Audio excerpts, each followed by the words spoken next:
Hi, friends. Literally, as I was about to say hi, friends, I noticed that my little guys in the background have fallen. Oh, no. I pulled the professor out to do something with him, to take a photo, and I tried to put them back. They all fell, apparently, and I didn't notice until right now because I'm not observant. My boys and Coraline, my friends. I gotta be careful with that hot dog. That hot dog is signed by Brian Henson. I gotta be nice to it. I can't get another one of those. Anyway, yeah, so on that note, it's 6-something in the morning. I've been awake for a while. We're gonna watch Jack Wolfe 2, Spring Awakening. I'm not really gonna get into my feelings on Spring Awakening because I plan to do Deaf West in the future.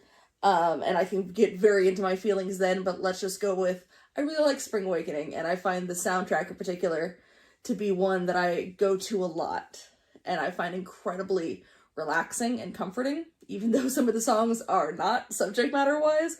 The music, in general, I find Duncan Sheik's musical to be music extremely comforting. Back to one of my favorite 90s one-hit wonder songs being Barely Breathing, which was kind of his thing. So when I later found out he was doing musicals, I was very happy, and I have yet to find one of his musicals that I don't enjoy. I love the three? Yeah, the three that I've heard, I really, really love, being Spring Awakening, Alice by Heart, and the American Psycho musical. But we're going to get more into that when I do Deaf West. If you have not heard Spring Awakening, I'm not going to get into the details of what the songs are and the context of the show, just in case you haven't. You should go watch it. I'm sure there's a version online. I would say watch the original or just a normal version before you watch Deaf West, just because I think that that's probably going to be the most interesting way to kind of compare them. But yeah, I know that he did a concert version. I assume they did the whole show. I kind of wish he had just gotten to be in the regular version. Though I was sitting here trying to think, like, would I have wanted him as Moritz or Melchior? And honestly, I kind of think he'd be a really good Melchior.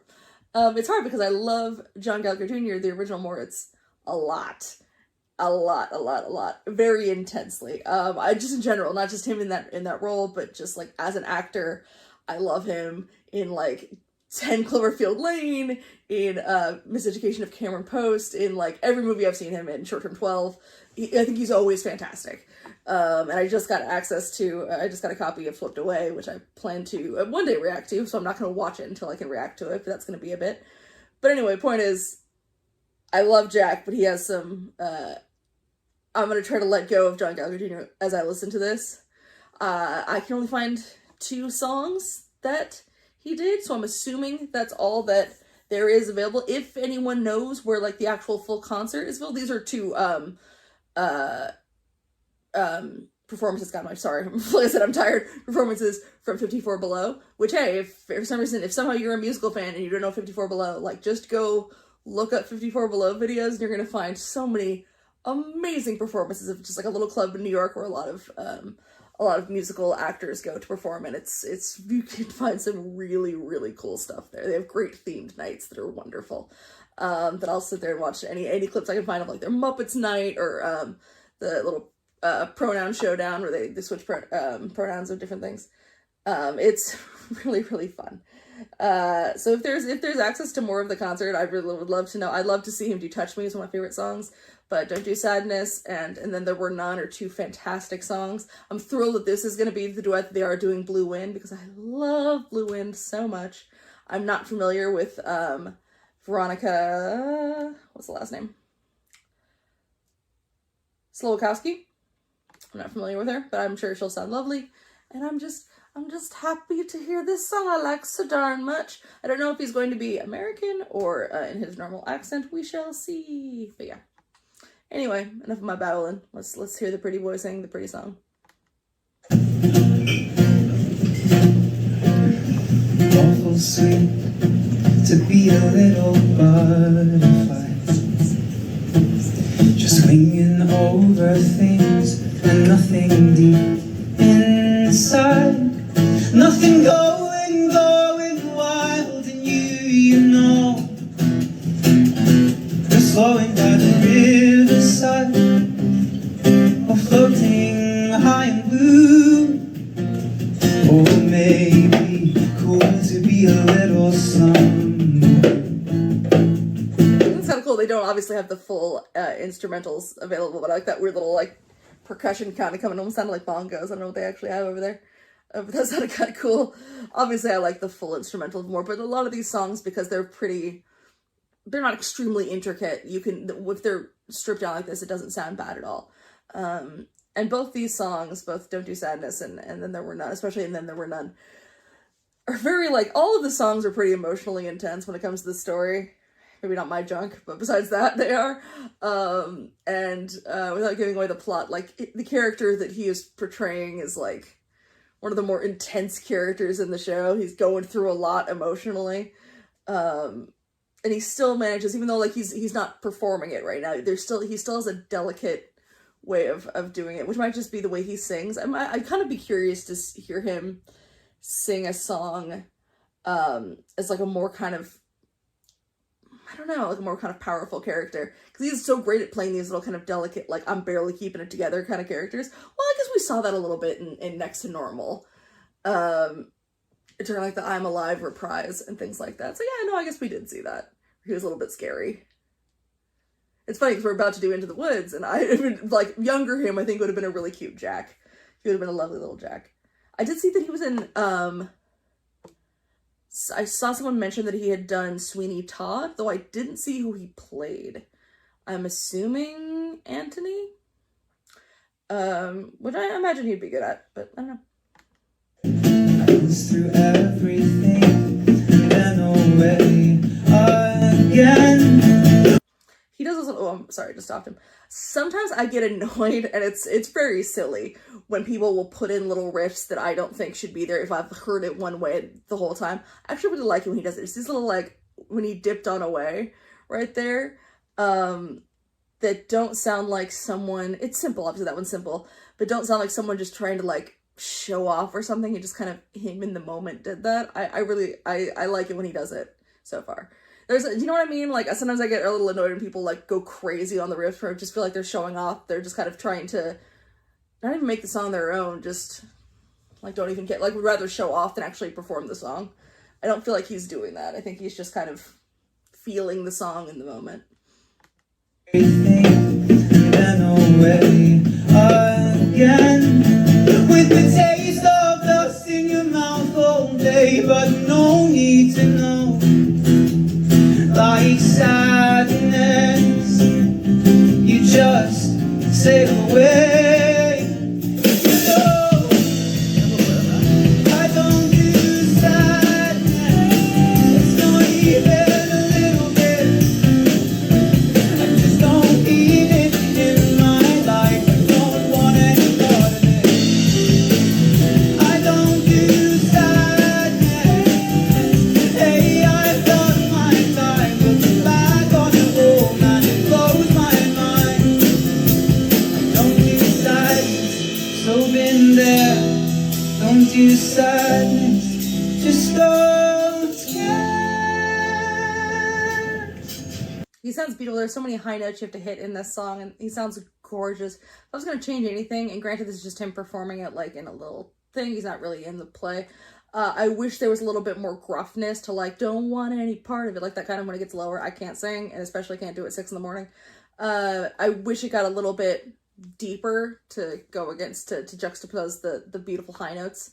Because there was kind of a lot of the Moritz songs have this kind of rock sort of anger undertone to them, because the character has this kind of anxiety covering this, like, boiling rage inside of him, that this sounds a little bit more delicate, which is why I think he would be a really good Melchior.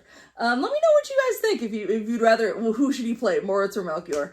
For those who are Spring Awakening fans, obviously Moritz is the kind of more, like, shaky, delicate boy, so I get it, wanting the shaky, delicate boy to do it, but I feel like Melchior is more kind of,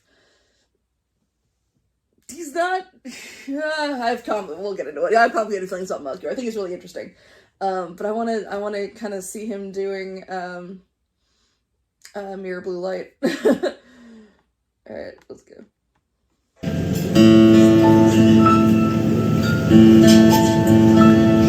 Spring and summer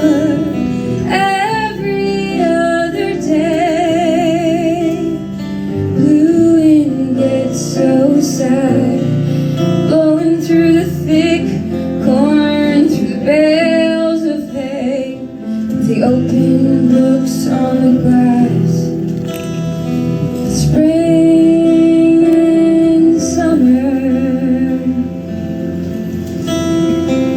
Sure, when it's autumn, wind always wants to creep up and haunt you. Worse than it's got you. It's heartache and sorrow. Winter wind sings and it cries. Spring and summer, every other day. Blue wind gets so pink, blowing through the thick corn with the bales of hay. The open books on the Oh my goodness. She's really good. It's clear that like I think I looked up that she's not, you know, a Broadway singer.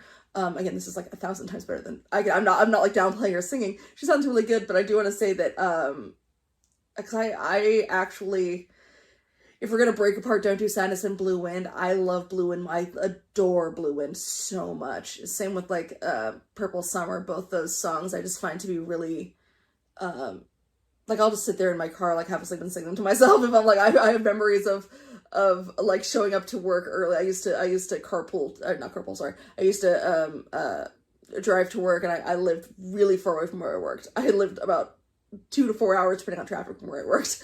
I remember getting there super early, and I'd have like an hour before I had to go to work because I would make sure to leave with a ton of time, just like laying in my car half asleep and singing the soundtrack. And I just remember have a very specific memory of singing that song to myself a lot.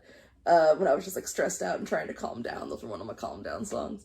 Was specifically just the Blue Wind part, and I would kind of just like, yeah, I can't deal with the stress of Don't Do Sadness, but I can enjoy the Blue Wind. But I love watching. I do love watching Jack react to her. I talk about this a lot when I mention when I talk about Ren. Which if you guys have watched some of these and are big fans of musical and just sort of performers that put a lot of emotion into their songs, I would check out Ren. He does rap, he does reggae, he does rock, he does everything. But you're not gonna find a more sort of emotional performer out there. So go check out something like Chalk Outlines or High Ren. I highly recommend them. He's wonderful. Really interesting story too. But he's somebody who you can tell is just so. He loves performing, obviously, but the only thing he loves more than performing is watching someone he respects perform. And you can tell Jack is the same way, of just being like so in love with music that he loves watching someone that he likes performing. And I think that's very sweet. Not that like hunger for the spotlight thing of like he just loves to be a part of it. I feel that a lot with Ren, and I'm feeling that with Jack too. And I think that's very sweet. spring and summer.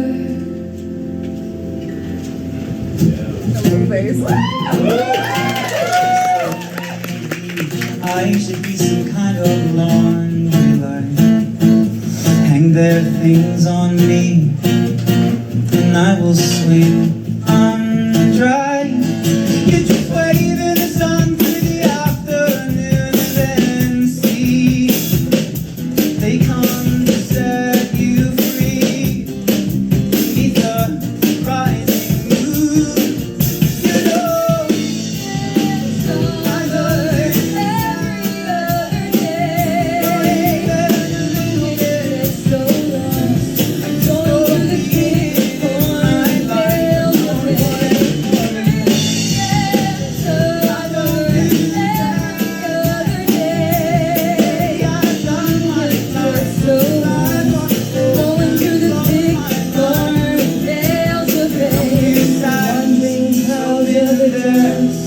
Don't you sigh, just on summer.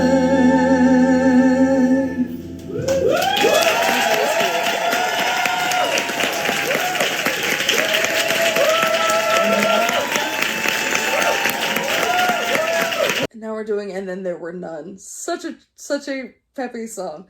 It's a great sounding song. Turn this up. And this is a song that did make it into the show.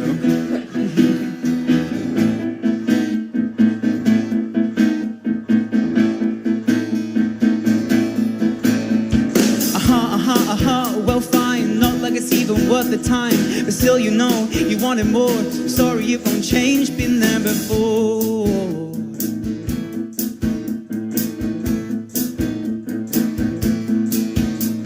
The thing that sucks, okay for me.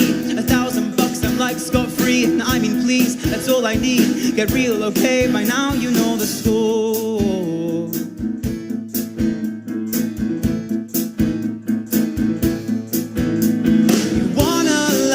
It's too absurd. You start to ask, can't hear a word. You're gonna crash and burn, right? Tell me more.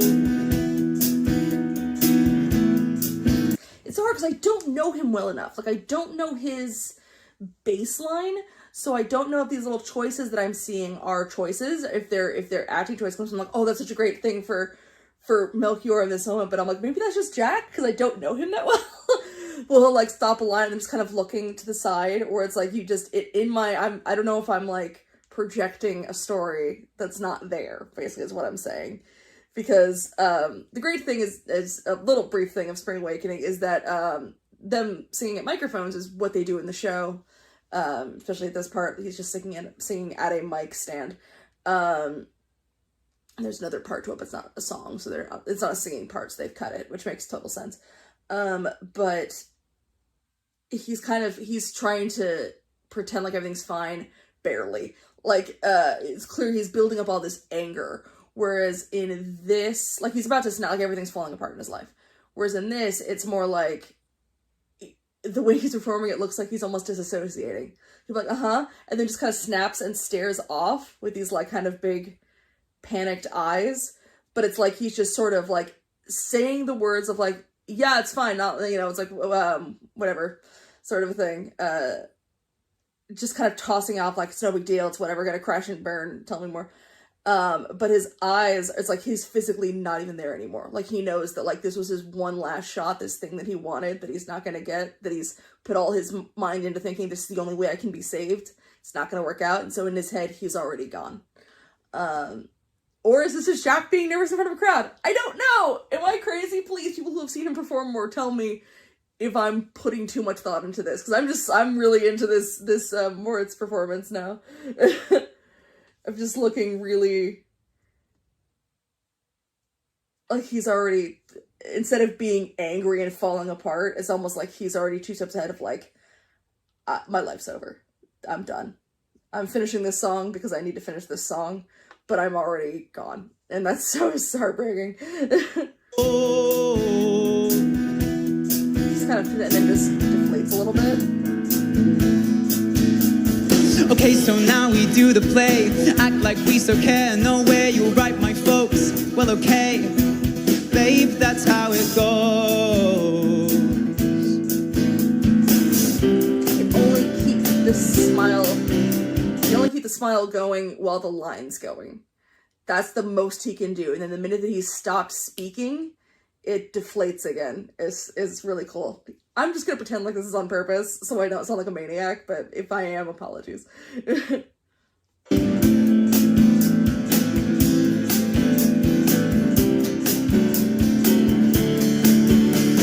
freak, oh, you told the lie. You tell your soul, just kill some time. Still I'll split and they're like, well, who knows? They're not my home, not anymore. Not like they so were before. Still I'll split and they're like, well, who knows? Who knows? Who knows?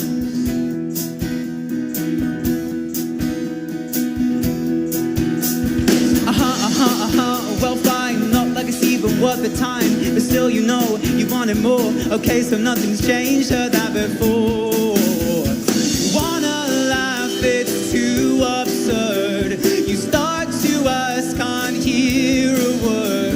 You're gonna crash and burn, right?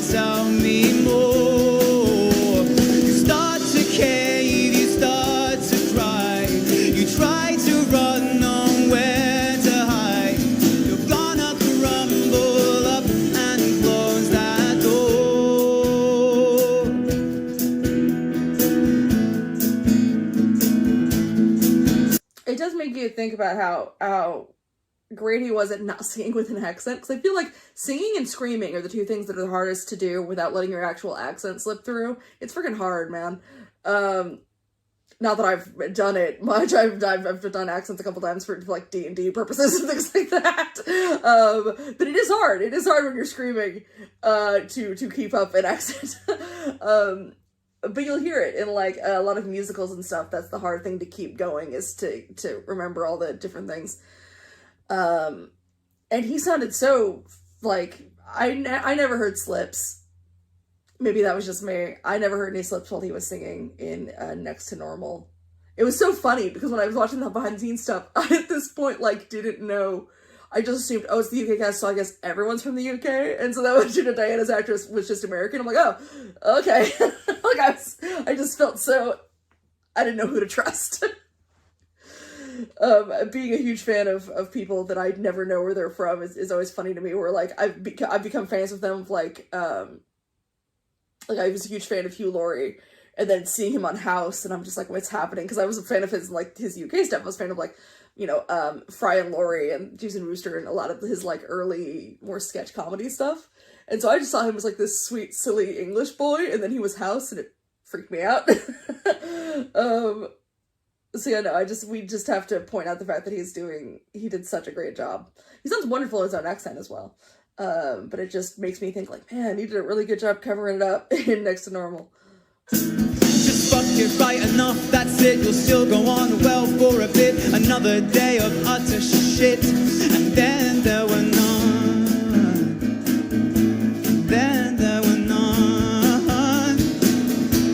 Then there were none. Then there were none.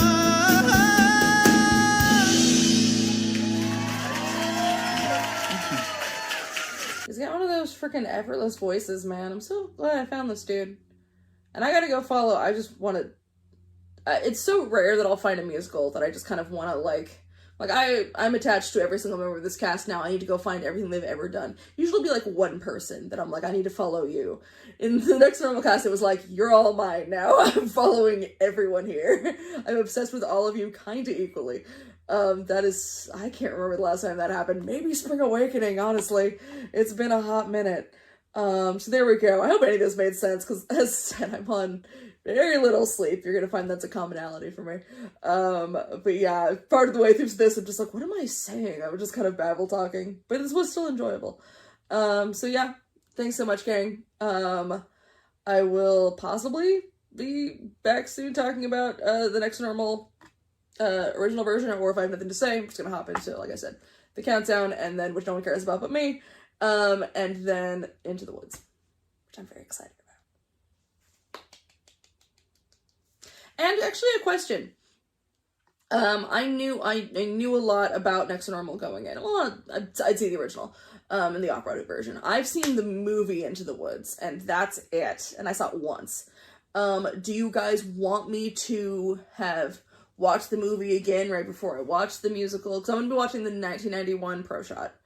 Do you want me to do some research beforehand, or should I just go in kind of blind and just sort of whatever happens, happens? Like, I never know if I should just go in and just see what I react to, or if I should research first, if that's more enjoyable for people, as I kind of am still new to this thing and figuring it out. So if you guys have an opinion on that, by all means let me know, because I'm still kind of trying to figure out the best way to do stuff. Anyway, thanks so much, gang. I will see you later. Bye, everybody.